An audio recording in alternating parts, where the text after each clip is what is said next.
Donnie and Dolly. The team is supported by ableauctions.ca. Closing your business? We can help.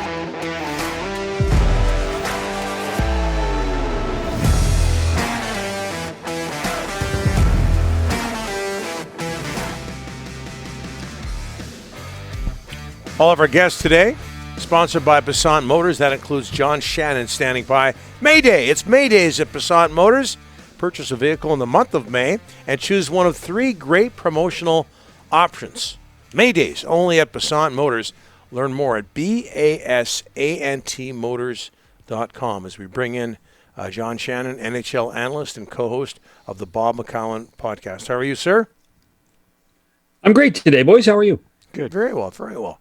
Hey, John, you tweeted out a picture or a video of a roller coaster when talking about the Battle of Alberta series. How much have you enjoyed Edmonton versus Calgary? Oh, it has been as advertised. I think when you wonder what's supposed to happen with those two teams and the fact that they hadn't played for 31 years, now you want them to play every year because I'm not sure what that series hasn't had when you think about it. It's had big goal scoring. It's had some great goaltending. It's been physical. We've seen some great individual efforts on both sides. Connor McDavid is playing at another level. It's been fun to watch, comparable to last night's Game 5 in the Colorado St. Louis series. Yeah, I would agree with that. Sticking with the Battle of Alberta, and the Oilers can advance tonight. What do you think Jay Woodcroft has done for the Oilers? They seem to have more character, more drive than they've had in a few years. That's interesting because as soon as you say he's done this and he's done that, you're criticizing Dave Tippett, and I certainly don't want to do that. Yep. But he has put in a much more aggressive forecheck system in play. If you watch their defense, they're a lot more active outside of their own blue line. And then from a philosophical point of view, what he's really done, Donnie, is he's tried to make it look like the player's idea. And being that fresh voice at a time when the team needed it, he said, well, listen, we're only going to be as good as you want to make yourself. And the players have understood that and grasped that. The other guy that deserves a ton of credit was the assistant coach that came with him, and that's Dave Manson. Dave Manson has done a remarkable job with the defense, and to have that confidant. And, in many ways, when we've talked about Bruce and Scott Walker last year, for Jay to have that confidant in Dave Manson, who was with him in Bakersfield, to confide in, and then how do you argue with Dave Manson? Yeah. I mean, he was a pretty good defenseman himself, 1,000 games in the NHL, coached in the Western League. He has a great rapport with younger players, knows how to be physical, that's for sure. I think Dave Manson has not received enough credit for the success of what the Oilers have done around their goaltenders, and because they're better defensively. Are they great? No, but they're certainly better than what was there beforehand. John, you obviously know Nazem Kadri from the Toronto days. He obviously had a tough weekend in St. Louis, the death threats. Craig Berube made a comment yesterday after, getting criticized for his no comment the day before. It seems like Kadri, it was not a good situation what happened in St. Louis with the death threats and then the Berube comment, but your take on what the NHL is dealing with in this situation. Well, first of all, on a personal note, I mean, there's no place for it, period. Yeah. Forget about hockey, but in society. So there's just no place for it. It's funny, when I saw Craig make the no comment, Rick, I said, holy smokes, that's a mistake. Yep. And if you know the inner workings of a hockey team or any professional sports team, before a head coach goes into any press conference, he gets debriefed. Absolutely. You're going to be asked about this. You're going to be asked about that. You don't, it's one of those scenarios where I think as an organization, Craig Berube is the mouthpiece that day in front of those microphones.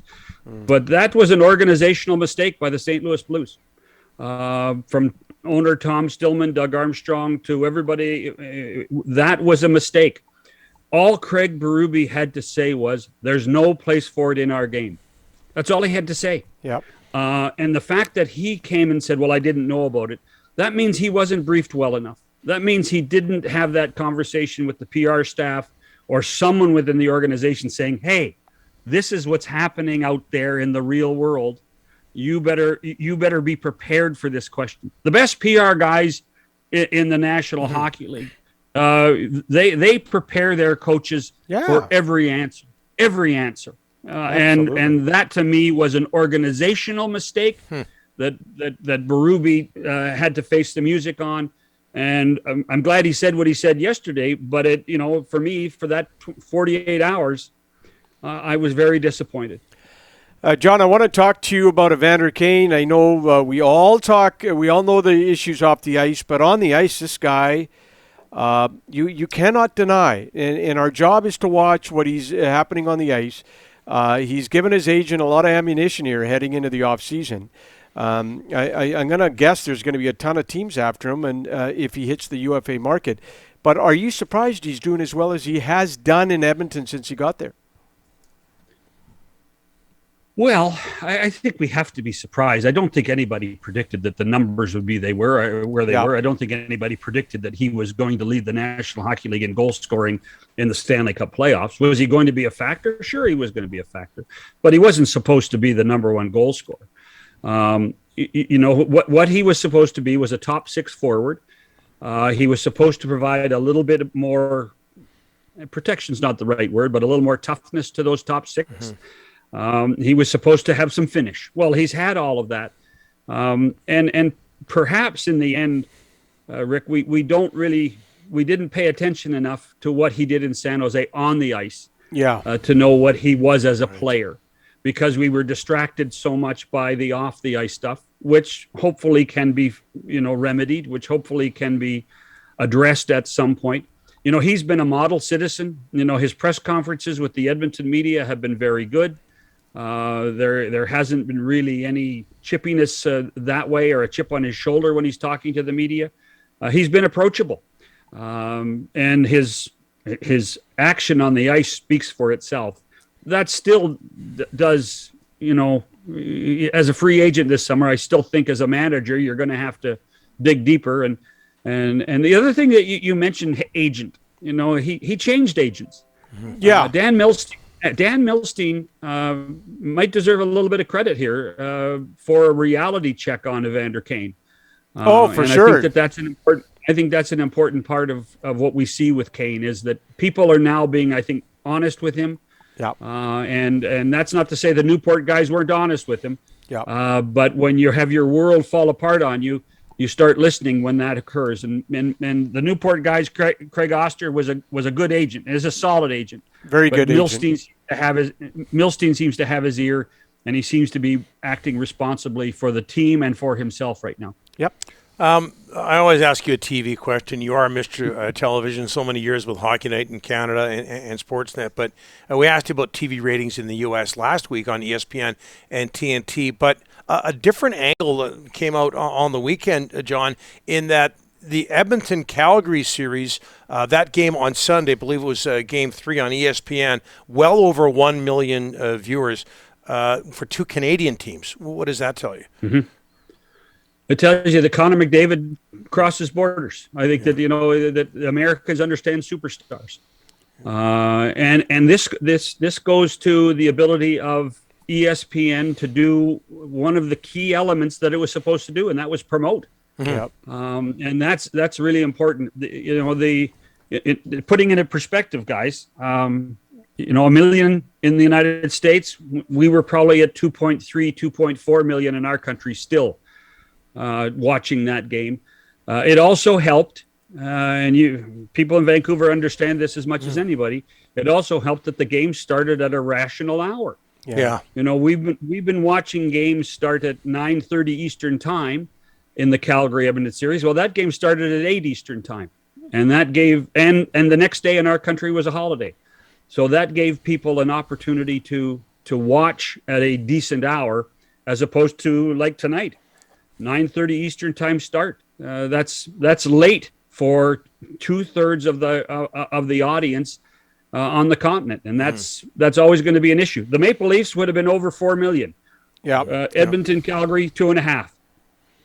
Yeah. And how badly, and this is nothing against St. Louis, Calgary, but quickly, John, we're running out of time here. How badly do you want to see McDavid versus McKinnon in a Western Conference final? All you have to do is watch the 2 regular season games they played. It was electric. It was electric.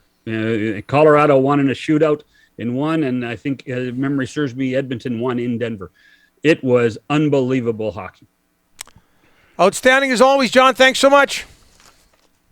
Have a great day, guys. And now that you guys know where Curacao is and can pronounce it, I am so proud of you guys. Yeah, thank you. I'm so Thank proud. you. Thank you. It took a while, but we got it, John. Yeah. Thanks to you. I think we should do the. I think we should do the show from Curacao one year. Now we're talking. Yeah. Get a now we're travel talking. agent. You guys have the best sales department going. Get a travel agent. We can do a week in Curacao. Yeah. Okay. All right. I'm in. Rick I'm in a in. Speedo. Perfect. Yeah. Me in a Speedo.